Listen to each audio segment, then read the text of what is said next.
30장이죠. 출애굽기 30장.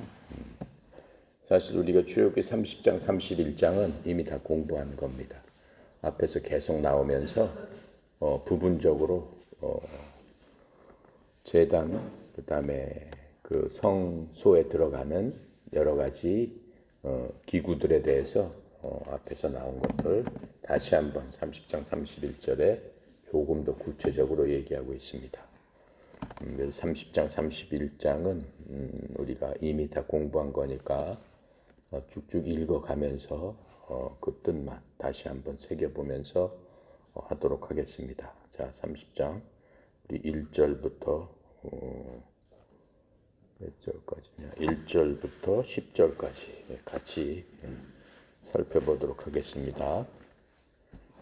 너는 분향할 제단을 만들지니 곧 조각목으로 만들되 길이가 한 규빗, 너비가 한 규빗으로 네모를 반듯하게 하고 높이는 2규빗으로 하며 그 뿔을 그 것과 이어지게 하고 제단 장면과 전후 좌우면과 뿔을 순금으로 싸고 주위에 금태를 둘을 찌며 금태 아래 양쪽에 금고리 둘을 만들되 곧 그 양쪽에 만들지니 이는 제단을 매는 채를 꿰을 곳이며 그 채를 조각목으로 만들고 금으로 싸고 그 제단을 증거궤 위 속죄소 맞은편 곧 증거궤 앞에 있는 휘장 밖에 두라. 그 속죄소는 내가 너와 만날 곳이며 아론이 아침마다 그 위에 향기로운 향을 사르되 등불을 손질할 때 살을 찌며 또 저녁 때 등불을 켤 때 살을 찌니 이 향은 너희가 대대로 여호와 앞에 끊지 못할지며 너희는 그 위에 다른 향을 사르지 말며 번제나 소제를 드리지 말며 전제수를 붓지 말며 아론이 1년에 한 번씩 이 향단불을 위하여 속죄하되 속죄제의 피로 1년에 한 번씩 대대로 속죄할지니라. 이 제단은 여호와께 지극히 거룩하니라. 자, 향 제단에 대해서 자세하게 설명을 해주고 있습니다. 이 향 제단에 대해서는 출애굽기 37장 25절 38절에 다시 한번 얘기를 해주고 있어요. 37장 넘어가 볼게요. 37장 25절 28절 25절 28절까지 다시 한번 우리 읽어볼게요.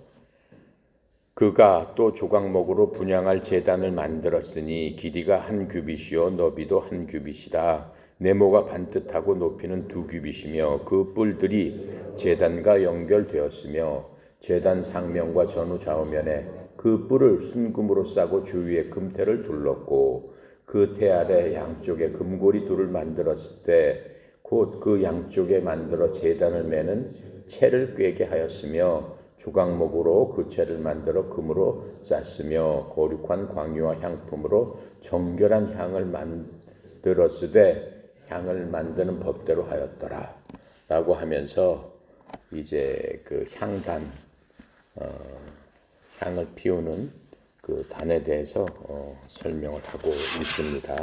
그래서 분향제단이라고 이제 하는데 분향제단도 시팀나무로 만든 거예요. 그러니까는 성막에 들어있는 그 기본적인 골격은 다 나무로 이렇게 짜고 이 나무로 짠 위에다가 금 같은 걸 입히는 거예요. 하나님께서 어떤 기구에는 금을 입히고 어떤 기구에는 놋을 입혀가지고 그 용도에 맞게끔 하라라고 이제 이렇게 하신 거죠. 그래서 너비는 한 규빗이라고 얘기했어요. 한 규빗은 45cm예요. 한 규빗이라고 하면은 팔꿈치에서 손 앞까지 보통 이것을 한 규빗이라고 얘기하는데 이게 약 45cm 정도로 생각을 하면 됩니다. 그리고 이제 높이는 2규빗이니까 90cm 정도 됐겠죠. 그러니까 이 상 정도 될 것 같아요. 한 규빗하고 여기 밑에 2규빗해서 여기도 한 규빗해서 위에는 정사각형이라고 높이는 90cm 정도로 해서 여기에서 이제 향을 드리는 거예요. 향을 드리는데 요걸 놓는 건 어디에 있냐면은 저쪽이 지성소라고 하면은 지성소는 영어로 홀리 오브 홀리스 거룩한 곳 중에서도 거룩한 곳이에요. 거기는 못 들어가게끔 안 보이게끔 천으로 막혀 있어요. 요 전체를 성소다라고 하는 거예요. 그리고 성소 바깥에는 이제 뜰이라고 하는 거예요. 성소 뜰이라고 하는 거예요. 바깥으로는 또 크기가 그 축구장 6분의 1이라고 그랬죠. 그러니까 크기가 가로가 45m, 세로가 22.5m 그렇게 생겼어요. 20 세로가 45m, 가로가 22.5m. 그 안에 이 성소를 만들어서 성소를 또 둘로 나눈 거예요. 하나는 성소, 저 안에는 지성소라고 해서 지성소로 가는 길은 항상 카텐으로 이렇게 쳐져 있어요. 베일로 가려 있어요. 가려 있고, 근데 이 향단은 어디다 두는 거냐면 성소하고 이 지성소 막아놓은 그 커튼 가운데 앞에다 딱 놓으라라고 지금 이렇게 얘기를 해주고 있습니다. 자, 그렇게 해가지고 분향 제단 위에 사방 앞면, 사방이 앞면, 그리고 네 뿔을 여기를 얘기하는 거예요. 네 꼭지점을. 뿔을 어떻게 했냐면은 금으로 둘르라고 그랬어요. 그리고 고리 4개를 만드는 거예요. 고리를 하나, 둘, 셋, 넷. 동그랗게 고리를 만들어서 이걸 옮길 적에는 막대를 끼워가지고 매서 옮겨라라고 하는 거예요. 예. 그렇게 옮기는 그 방법이 그렇게 하게끔 한 거예요. 근데 이 성물 기구는 거의 다 그렇게 만들어졌어요. 그래서 막대를 끼워가지고 사람이 매서 옮겨야 되는 거야. 그렇게 옮기지 않고 손으로 잡았다가 바로 죽은 사람들이 있어요. 성경책에 보면은. 그래서 하나님께서 이 기구를 옮기는 그 방법까지도 분명히 알려주셨습니다. 자, 그렇게 하고 이 막대를 이렇게 꿰게 했는데 그 막대 자체도 금으로 다 입혔다라고 얘기를 했어요. 왜 금으로 입혔다고 그랬어요? 금은 거룩한 것이기 때문에 세상 것과 구별된다는 어떤 그러한 의미가 있는 겁니다. 그리고 아론이 어떻게 한다고 그랬어요? 1년에 한 차례 분향 제단의 뿔을 위하여, 꼭지점을 위하여 죄 헌물과 피를 가지고 들어가 속죄하게 하였다. 어디로 들어가서? 저 안에 궁유레기 앞에 가서 피를 갖고 가서 1년 동안 잘못한 게 있으면, 혹시 잘못 드려서 죄를 진 게 있으면 주님 용서해 주십시오라고 하면서 그런 식으로 죄를 사하는 그런 방법을 알려주고 계십니다. 자, 17절부터 우리 21절까지 합시다. 아니지, 11절부터 16절까지 합시다. 주께서 모세에게 말씀하여 이르시되 내가 이스라엘 자손의 수요를 조사할 때 조사받은 각 사람은 그들을 계수할 때 자기의 생명의 속전을 주께 드릴지니 이는 그들을 계수할 때 그들 중에 질병이 없게 하려 함이라. 무릇 계수 중에 드리는 자마다 성소의 세겔로 반세겔을 낼지니 한 세겔은 20게라. 그 반세겔을 주께 드릴지며 계수 중에 드는 모든 자 곧 20살 이상 된 자가 주께 드리되 너희의 생명을 대속하기 위하여 주께 드릴 때 부자라고 반세겔에서 더 내지 말고 가난한 자라고 덜 내지 말지며 너는 이스라엘 자손에게서 속대를 취하여 회막 봉사에 쓰라. 이것이 주 앞에서 이스라엘 자손의 기념이 되어서 너희의 생명을 대속하리라. 이렇게 하시면서 회막 봉사에 쓰이는 그 모든 물질은 온 국민이 골고루 내라 그랬어요. 그러니까는 뭐 부자라고 해서 저는 뭐 많이 드리겠, 그런 거 필요 없다라고 했어요. 가난한 사람이라서 안 되겠어, 그거 안 된다고 그랬어요. 반세겔씩 전부 다 드리되 20살 넘은 모든 남자들은 드려라라고 말씀하세요. 생명의 속전이라고 얘기하시고, 왜 그러냐면은 20살이 넘으면은 성인으로 지금 보고 있어요. 이 시대에. 그러면서 20살이 넘으면 전쟁이 나면은 무조건 나가서 싸워야 되는 거예요. 그러니까는 이 당시는 사실은 전시 때랑 마찬가지예요. 피난길에 이 이스라엘 사람들이 피난길을 가고 있는 거죠. 하나님께서 지정하신 그 땅까지 가야 되는데 거기를 거쳐가는 동안에는 험하고 여러 가지로 자연적인 환경도 험하지만은 이방 민족들이 이미 다 그 지역마다 있단 말이에요. 거기를 차지하기 위해서는 분명히 그 땅에 이미 살고 있는 여러 부족들하고 싸워야 돼요. 최소한 6 부족하고 싸워서 그 사람들을 쫓아내고 내가 거기를 점령해야 되는 거예요. 그러니까 어떻게 보면은 그 길이 보통 길이 아니잖아요. 더군다나 지금 광야 사막에서 물도 없고 낮에는 뜨겁고 밤에는 춥고 그다음에 먹을 것도 없고 농사도 질 수 없는 상황이잖아요. 계속적으로 움직여 가야 되고 이제 그런 상황에서 이렇게 이제 지내다 보니까는 하나님께 의지하면서 그 생명을 의지할 수밖에 없는 거예요. 그리고 이제 이전에는 여자는 사실은 계수를 하지 않았어요. 여자는 한 사람 두 사람 이렇게 세지 않았어요. 왜 그러냐면 여자를 무시해서 그런 게 아니고 여자는 전쟁에 나가서 여자가 싸울 수는 없는 거예요. 하나님께서 여자로 싸우라고 하신 적이 없어요. 남자들만 나가서 생명 걸고 싸워야 되는데 20세 이상이면 무조건 나가서 싸우게끔 돼 있어요.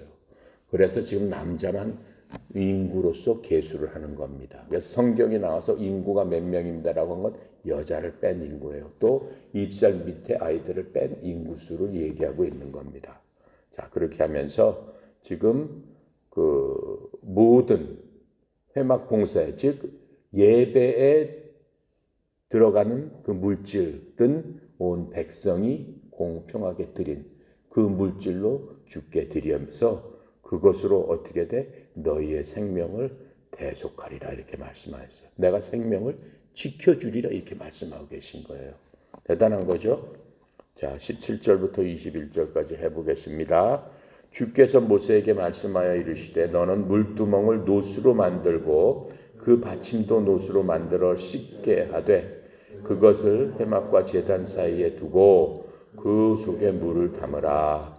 아론과 그의 아들들이 그 두멍으로 수족을 쉴 때 그들이 회막에 들어갈 때 물로 씻어 죽기를 면할 것이요 제단에 가까이 가서 그 직분을 행하여 여호와 앞에 화제를 사를 때에도 그리할지니라. 이와 같이 그들이 수족을 씻어 죽기를 면할지니 이는 그와 그의 자손이 대대로 지킬 영원한 규례니라 라고 하면서 이 지금 그 속전과 속전이 아니고 향단과 물두멍까지 지금 얘기를 하고 있어요. 그런데 이 향단은 그 지성소와 성소 그 앞에 천막 앞에 두는 거고 물두멍은 그 옆에 이 가로 쪽으로 세로 쪽으로 두는 겁니다. 물두멍을 뒀는데 그 물두멍이 말 그대로 큰 대야예요. 놋대야예요. 물두멍도 물론 아카시아 나무로 만든 다음에 거기다 어떻게 한 거예요? 놋으로 덮은 거예요. 놋그릇을 만들어 놓은 거예요. 그래서 이 성막과 제단 사이에 두어라라고 지금 말씀하고 있는 거죠. 두어서 그것은 전체가 놋으로 되어 있고 받침도 놋으로 만들었습니다. 그래서 물을 담아서 성수 앞에 놔 제사장들과 대제사장들이 성소나 지성소를 출입하기 전에는 손과 발을 꼭 씻게 했습니다. 그래서 만약에 씻지 않으면은 죽임을 당하는 그러한 일을 당했습니다. 그래서 여기서 수족을 짓고 그래서 물두멍은 거울로 이제 만들어졌어요. 노수를 해서 그 당시는 거울이 이런 게 없잖아요. 놋을 거울로 사용했는데 그렇게 만들었어요. 어디에 나오냐면은 출애굽기 38장 8절 한번 볼게요. 물두멍에 대해서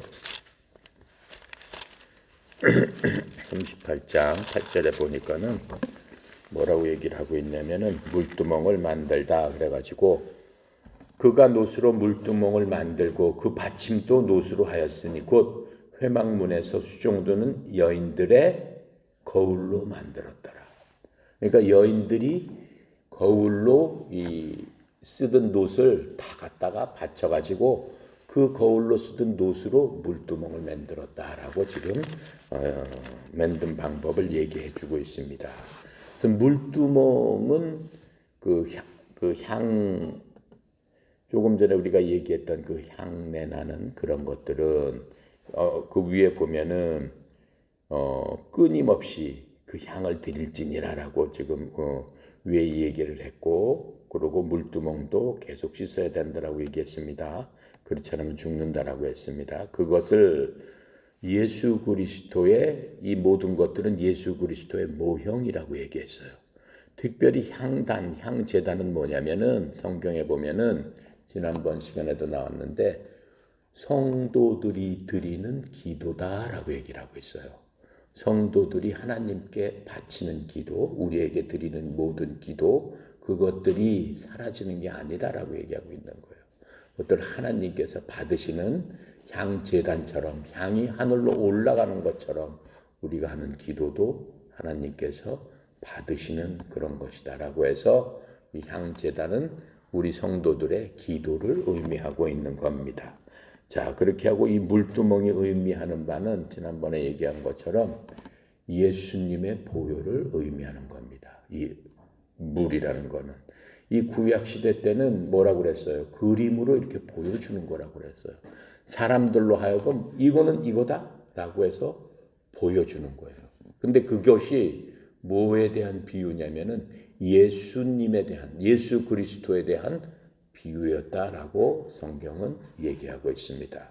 히브리서에서 그렇게 얘기하고 있죠. 물두멍은 뭐예요? 예수님의 보혈로 씻김이 없이는 구속이 있을 수 있어요, 없어요? 없다라고 하는 거예요. 그렇죠? 죄를 속함과 구원이 일어나지 않는다라고 하는 거예요. 그러니까는 물두멍은 제사장, 대제사장 그 사람들만 사실은 씻을 수 있어요. 일반 백성이 물두멍에 가서 물을 씻습니까? 못 씻어요. 일반 백성은 하나님 앞에 나갈 자격이 없기 때문에 그런 거예요. 하나님 앞에 나갈 자격이 있는 사람은 레위인인 제사장과 대제사장만이 나가는 거예요. 그러면 일반 백성은 어떻게 가서 죄를 씻어요? 제사장이나 제사장들한테 얘기를 하는 거예요. 내가 무슨 죄를 졌습니다. 하나님께 직접 하라는 게 아니고. 그러면 복잡했죠. 그러니까 직접 하나님께 기도해서 되는 게 아니에요. 그 직접 기도할 수도 없고. 그러니까는 그런 것들은 어떻게 제사장한테 가서 자기의 소원을 빌고 소원을 얘기하면은 제사장이 거기에 합당한 제물을 갖고 와서 내가 하나님께 드려서 하나님께 너를 위해서 대신 빌어주고 하나님의 긍휼, 하나님의 은혜를 내가 빌어주겠다라고 하는 간접적으로 하나님께 드릴 수 있다라고 하는 거죠. 근데 그 제사장이 깨끗해야 될 거 아니냐라고 하는 거예요.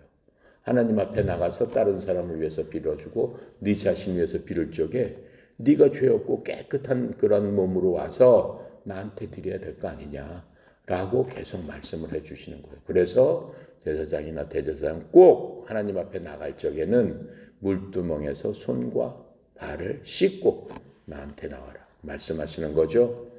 자, 그렇게 하니까는 얼마나 복잡해요. 얼마나 직접 나갈 수도 없어요.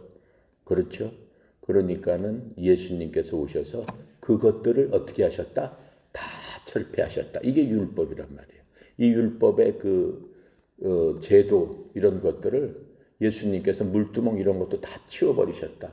향제단도 다 치워버리셨다. 그 다음에 뭐예요? 성소와 지성소를 나누는 그 천막도 다 없애버리셨다. 예수님께서 오셔서 하신 그것을 치우시기 위해서 이 땅에 오셨다라고 하는 거죠. 오시면서 그 백성들이 제사장을 통해서 나가야 되는데 하나님 앞에 나가야 되는데 또 일반 제사장이라고 해도 직접 하나님 앞에 나가서 하나님의 영광을 직접 볼 수는 없었죠. 대제사장만 1년에 한 번씩 그 지성소 안으로 들어갈 수 있었단 말이에요. 그런데 예수님께서 어떻게 하셨어요? 휘장을 위부터 아래까지 찢어버리셨다라고 말씀하고 계시는 거예요. 물두멍이니 이런 것들은 다 필요 없다라고 말씀하시는 거예요. 이제 완전해졌다라고 하는 거예요. 더 이상 매일매일 손과 발을 씻을 필요가 있다 없다? 없다라고 말씀하시는 거예요. 내가 다 이루었다라고 하시는 거예요. 니네들 더 이상 씻지 마라. 내가 다 만들어 놓은 거야 이제. 내가 다 이뤘으니까 뭘 다 이뤘다는 거야. 그렇게 안 씻어도 죽지 않게끔 내가 다 이뤘다라고 말씀해 주시는 거예요. 어떻게 이루어? 씻지 않으면 죽어야 되는데 내가 대신 죽었다라고 말씀하시는 거예요. 니네들을 위해서. 그게 예수님의 은혜다라고 이제 말씀을 하고 계시면서 그 바로 물두멍 이런 것들은 예수님에 대한 다 예표다라고 말씀하고 있는 거예요.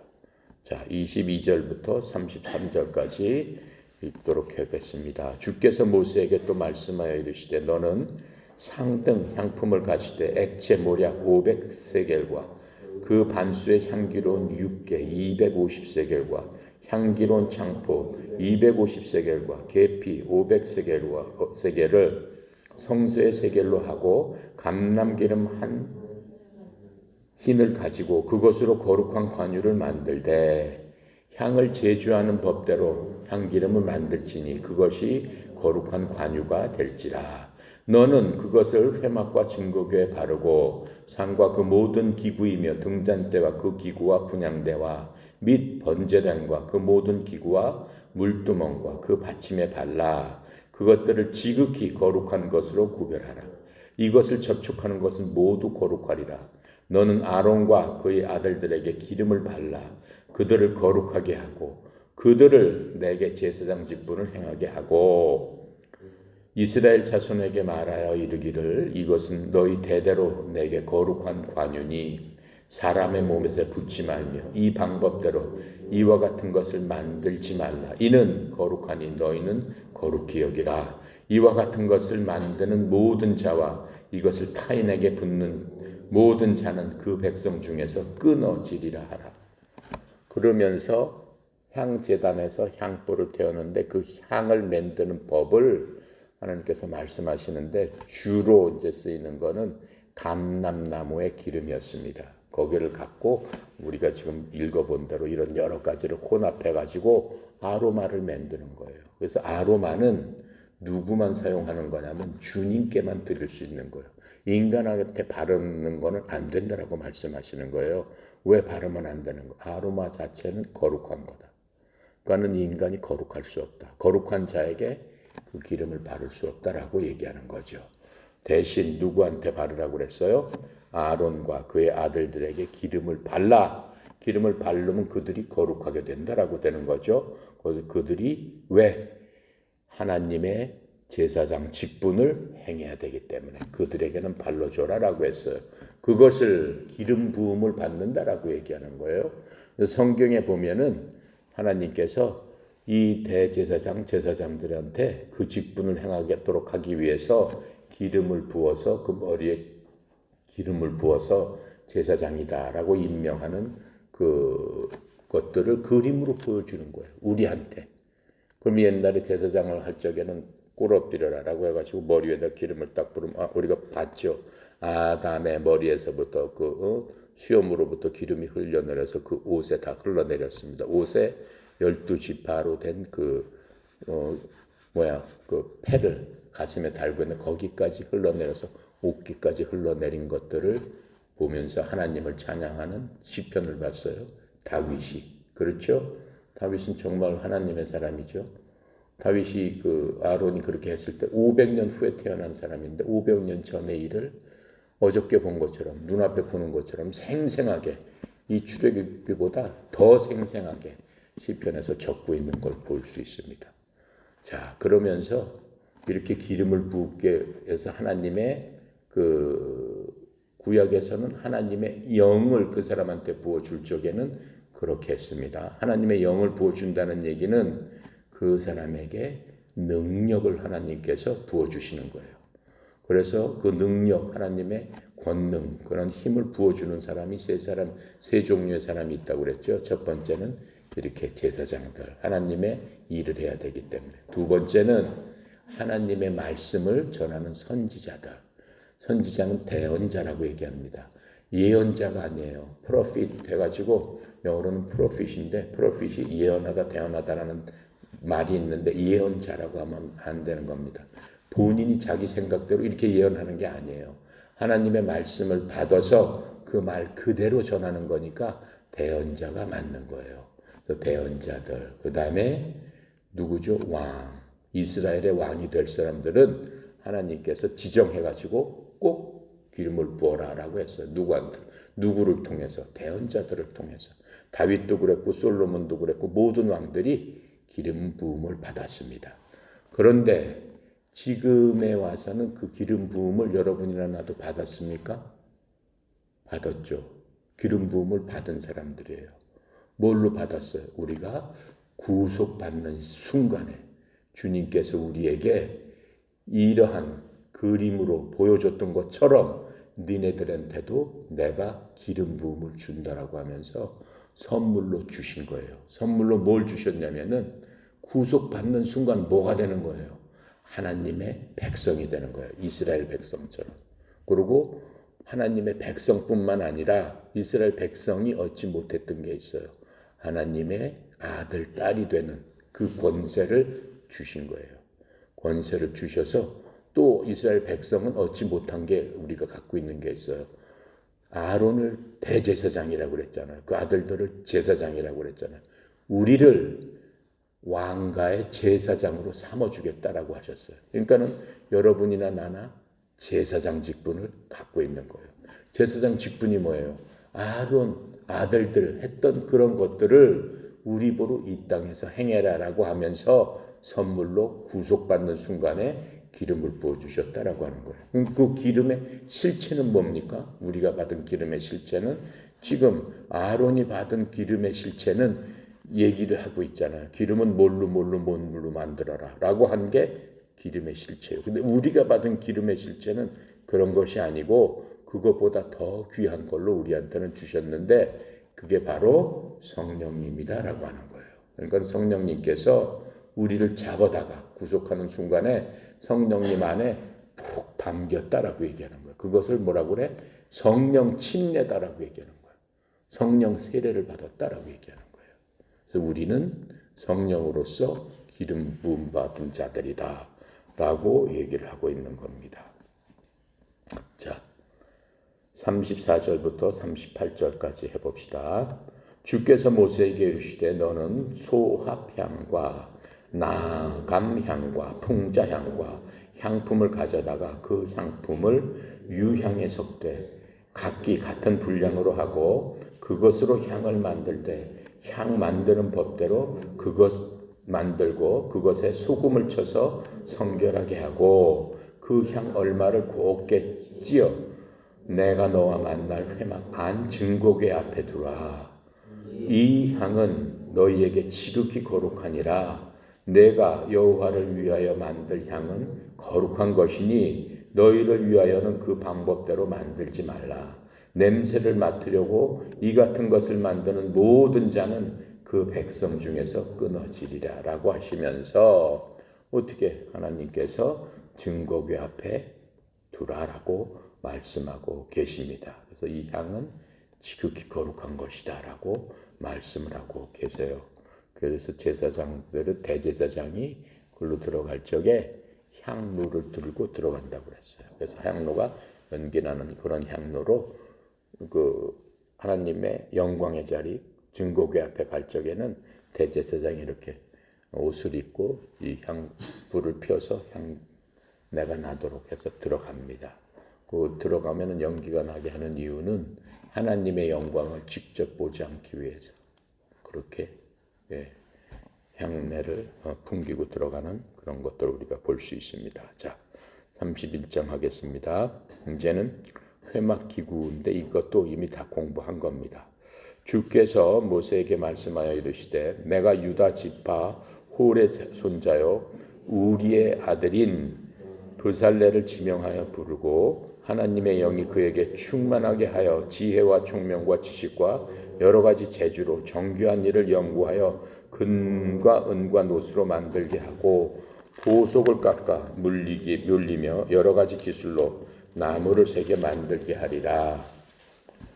내가 또 단지파 아이사막과 그 아들 오홀리압을 세워 그와 함께 하게 하며 지혜로운 마음이 있는 모든 자에게 내가 지혜를 주어 그들이 내가 내게 명령한 것을 다 만들게 할지니 곧 회막과 증거궤와 그 위에 속죄소와 회막의 모든 기구와 상과 그 기구와 순금 등잔대와 그 모든 기구와 분향단과 번제단과 그 모든 기구와 물두멍과 그 받침대와 제사직을 행할 때 입는 정교하게 짠 의복 곧 제사장 아론의 성의와 그의 아들들의 옷과 관유와 성소의 향기로운 향이라 물은 내가 네게 명령한 대로 그들이 만들지니라. 하나님께서 이 모든 것들을 만들 적에 두 사람을 사실은 임명을 하시고 그 사람들한테 깨달아 할 수 있는 지혜를 주셨어요. 하나는 누구라고 해요? 훌의 손자요, 우리의 아들인 브살렐. 훌은 누구였죠? 모세가 아멜렉군과 그 맨 처음에 전투가 있습니다. 이집트에서 이스라엘 백성이 나와가지고 그 전진을 할 적에 아멜렉군을 만나게 돼요. 아멜렉군을 들판에서 만나게 되는데 아멜렉 지방을 지나가면서 처음으로 전투를 할 적에 모세가 손을 들고 싸우면은 어떻게 여호수아가 군대 장관이 돼서 밖에 나가서 싸우고 모세는 손 들고 있습니다. 전투장에서 위에서 내려다보면서 손을 들면은 여호수아 가서 다 진멸시키는 이기는 거야. 피곤해서 손이 떨어지면 어떻게 돼? 아멜렉군이 이기기 시작하는 거예요. 그러니까 하루 종일 손을 들고 있어야 되니까 너무 힘드니까 옆에서 두 손을 붙잡아 둔 사람이 있었어. 잡아준 사람이. 그게 아론과 훌이에요. 예, 아론과 훌이 나옵니다. 거기서 훌이라는 이름이 딱 나와요. 근데 훌은 이 전승에 의하면은 훌은 모세의 누나가 있었죠. 미리암. 영어로는 마리아. 미리암의 남편이었다라고 얘기를 해요. 그러니까는 그 미리암의 남편이었던 그 훌의 손자가 이 장막을 만드는데 이 모든 기구를 만드는데 하나님께서 지혜를 주셔서 브살렐을 하나님께서 책임자로 또 세워주셨어요. 또 한 사람 단지파의 오홀리압을 세워서 브살렐과 오홀리압이 모든 성막의 기구와 이런 모든 것들을 만드는데 책임자로 세워주시고 이 두 사람한테 어떻게 하셨다고 그랬어요? 지혜를 주셔서 이거 만드는데 어려움이 없도록 하나님께서 예비하셨다라고 하는 것들을 볼 수 있습니다. 자, 12절부터 17절까지 해봅시다. 주께서 모세에게 말씀하여 이르시되 너는 이스라엘 자손에게 말하여 이르기를 너희는 나의 안식일을 지키라.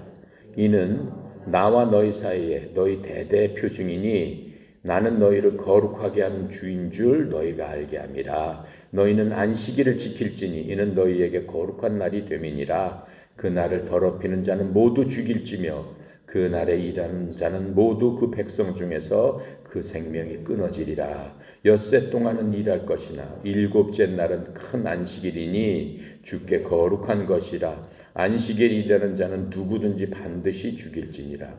이같이 이스라엘 자손이 안식일을 지켜서 그것으로 대대로 영원한 안식을 삼을 것이니 이는 나와 이스라엘 자손 사이에 영원한 표징이며 내 여호와가 엿새 동안에 천지를 창조하고 일곱째 날에 일을 마치고 쉬었음이니이다 하라. 안식일을 갖다가 이제 지켜야 된다라고 굉장히 강조하고 계세요. 안식일을 지키라는 얘기는 어디서 나와요? 돌판에서도 나와요. 십계명으로 해서 그 십계명은 꼭 지켜야 될 큰 계명이에요. 1계명부터 4계명까지는 우리와 하나님 사이의 관계예요. 그 다음에 이제 5계명부터 10계명까지는 인간 사이의 관계예요. 그래서 그런 것들은 반드시 지켜야 될 어떻게 보면은 큰 계명이에요. 큰 계명인데 이제 세세하게 쭉 계명들이 이제 법규들을 하나님께서 또 모세를 통해서 말씀하고 계신 거죠.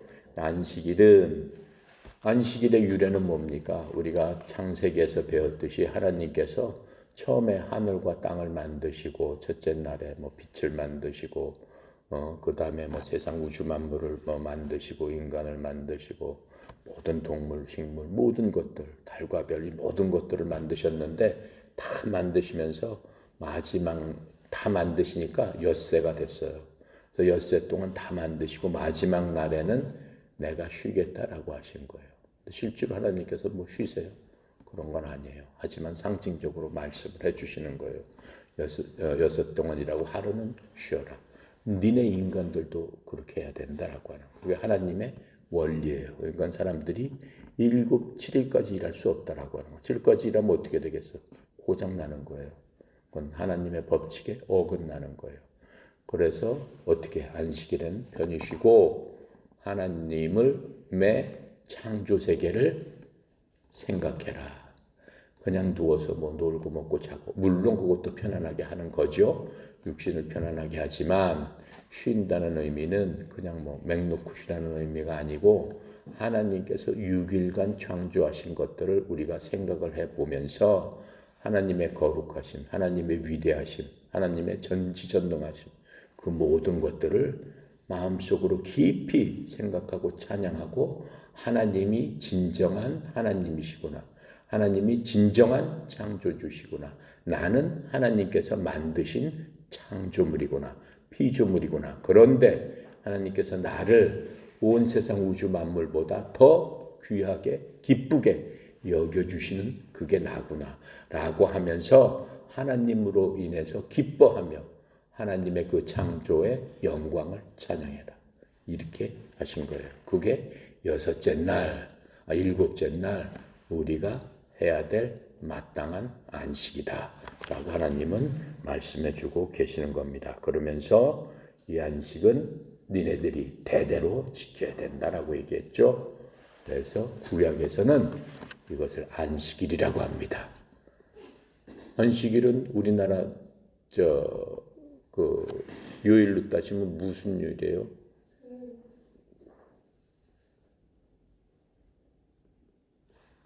안식일은 시작하는 게 썬데이부터잖아요. 그 썬데이부터요. 원래 하루는 일요일부터 시작하는 구약을 안식일로 따지면은 쉬어야 되는 날이 일요일 하면 우리가 쉬는 날로 생각을 하잖아요. 그냥 일요일 날 우리가 약속을 정해서 일요일은 쉬자라고 하니까는 일요일 하면 먼저 딱 떠오르는 게 뭐예요? 쉬는 날, 공휴일 이렇게 생각하죠. 근데 우리가 한국에서는 야 우리 월요일을 그냥 공휴일로 부르자 라고 하면 한국에서는 월요일이 공휴일인 거야.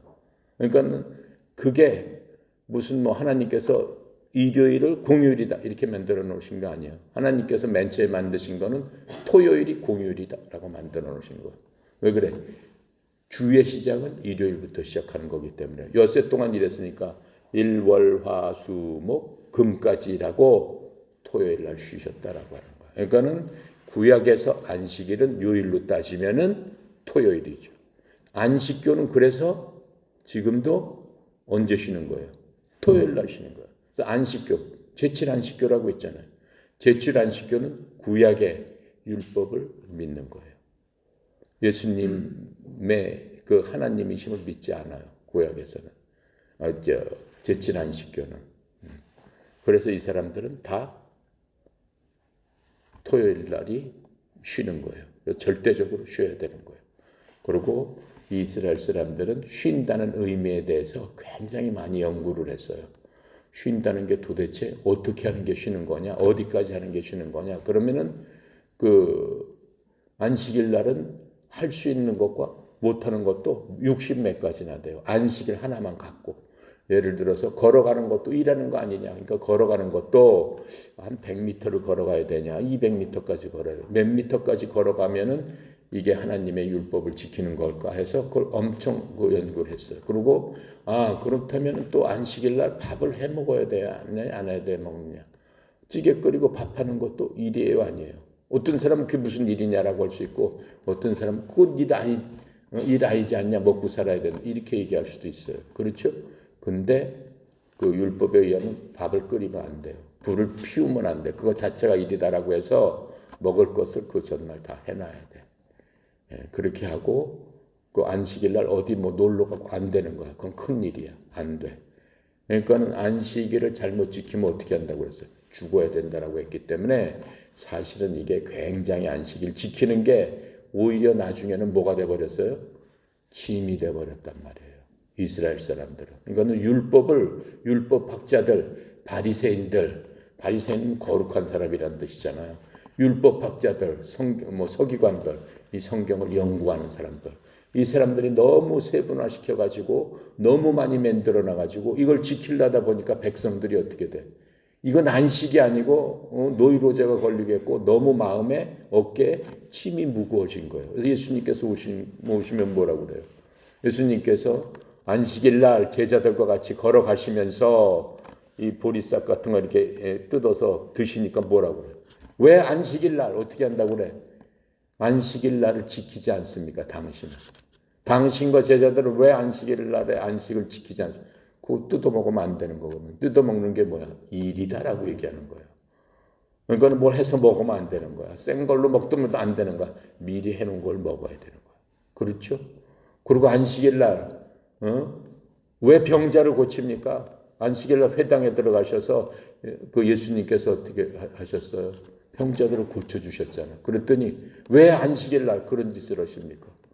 이렇게 따지고 하는 거야. 예수님이 누구예요? 그 안식일은 누구를 위한 거야? 하나님을 위한 거잖아요. 예수님은 누구? 하나님이잖아요. 근데 하나님이 하시는 걸 갖고 인간이 시비를 건단 말이에요. 그러니까 예수님께서 보시기에 어떻게 생각을 하시겠어요? 이 악한다. 마귀의 자식들아. 이렇게 말씀하시면서 우리가 배웠잖아요. 율법학자, 서기관들, 바리새인들을 꾸짖는 걸 보시잖아요. 너네들은 어떻게? 회칠한 무덤이다. 속은 시커매면서 겉으로만 율법 지키는 척하고 거룩한 척하는 너네들은 악당들이다. 이렇게 말씀하시잖아요. 그렇죠? 그리고 너네들은 뭐라고 그래? 위선자다라고 얘기하잖아요. 아주 너네들은 위선자다. 그러시면서 어떻게? 만약 안식일 날 네 가축이 웅덩이에 빠져가지고 곧 죽어가는데 너네 그럼 네 가축 그냥 보고 있어? 다 건져주지 않아? 이렇게 말씀하시죠. 그런데 내가 병자를 고치고 사람을 고치는데 그걸 안식일을 어긴다고 그래? 인자는 그런 분이 아니다라고 말씀하세요. 안식일은 나를 위한 거다. 니네들을 위한 게 아니다. 나를 위한 거다. 왜 그래? 하나님의 말씀을, 하나님의 마음을 기쁘게 하고 편안하게 하고. 그렇죠? 아까 내가 얘기한 대로 하나님의 창조, 하나님의 이 모든 것들을 어떻게 하는 거예요? 그 질서대로 한 모든 것들을 찬양하면서 우리가 기뻐하면서 안식일을 하나님 정말 위대하십니다. 그것을 찬양하라고 만들어 놓은 거지 그렇게 만들어 놓은 게 아니다라고 분명하게 우리한테 알려주시고 있음을 우리가 볼 수 있습니다. 마지막 절 18절에 봅시다. 주께서 시내산 위에서 모세에게 이르시기를 마치신 때에 증거판 둘을 모세에게 주시니 이는 돌판이요 하나님이 친히 쓰신 것이었더라. 자, 그러면서 이제 드디어 이제 다 끝났습니다. 모세에게 하나님께서 40일 동안을 있었어요. 하나님만 하고 그러면서 40일 만에 하나님께서 직접 쓰신 돌판에다가 직접 하나님께서 쓰신 십계명을 모세한테 딱 주면서 2개 받아 가지고 내려가라 라고 말씀하시는 그 모습을 우리가 보게 되는 겁니다. 자, 여기까지 하고 마치겠습니다. 기도합니다. 감사하시고 거룩하신 하나님 아버지, 참으로 하나님의 은혜의 영광을 찬양합니다. 우리에게 그 모든 것들을 깨달아 알게 하시고 특별히 우리를 쉬게 하시며 그 쉼 가운데서 하나님의 큰 영광을 깨달아 알 수 있는 시간을 허락하였사오니 우리가 일주일 동안 하나님의 품 안에서 열심히 일하고 하나님의 말씀대로 열심히 살다가 하루 동안 하나님께서 창조하신 우주 만물의 경이로움과 그 우주 만물을 통해서 하나님께서 살아계셔서 이 모든 것들을 주관하고 운행하시고 운영하시는 놀라운 창조의 질서를 바라보면서 살아계신 하나님을 항상 찬양할 수 있는 기쁨 가운데 그 하나님께서 우리 아버지가 되었음을 고백하는 귀한 시간이 안식일임을 저희들 깨닫게 해주시니 주님 감사합니다. 그 안식일을 지킴으로 말미암아 하나님의 은혜의 영광에 찬양하며 하나님의 자녀로서 내 아버지를 높이는 그러한 명상의 시간, 그러한 쉼의 시간이 저희들에게 차고 넘쳐서 하나님의 기쁨이 되는 귀한 하나님의 종들로서 하나님의 자녀로서 하나님의 신실한 일꾼으로서 하나님께서 맡기신 사명을 잘 감당하는 사역자로서 주께서 특별히 부르신 제사장으로서 그 모든 것들을 잘 감당할 수 있는 저희들 되도록 주여 믿음 위에 믿음을 더하여 주시옵소서. 특별히 하나님 사랑하는 귀한 하나님의 자녀들 주님 축복하여 주시옵소서. 선수들과 또 교육생들, 지도자들, 지부장들, 전교육되어 있는 많은 주께서 사랑하는 영혼 저희들한테 보내준 그 영혼들을 우리가 예수의 마음으로 대하고 예수의 마음으로 사랑하며 또 저들을 보살펴서 하나님의 기쁨이 되는 저희들 다 되도록 도와주시옵소서. 특별히 송영희 사장님 하나님 축복하여 주셔서 협회가 하나님 기뻐하시는 협회, 예수 닮는 협회로서 우리가 운영하면서 나아갈 적에 주의 종을 통해서 하나님의 은혜의 영광이 주의 종이 하나님의 일하는 나타나는 곳에서 나타나셔서 하나님을 찬양하는 도구되게 주여 축복하여 주시옵소서. 오늘 하루도 아버지께 의탁드리며 감사드리며 예수 그리스도 이름으로 기도드렸습니다. 아멘. 감사합니다.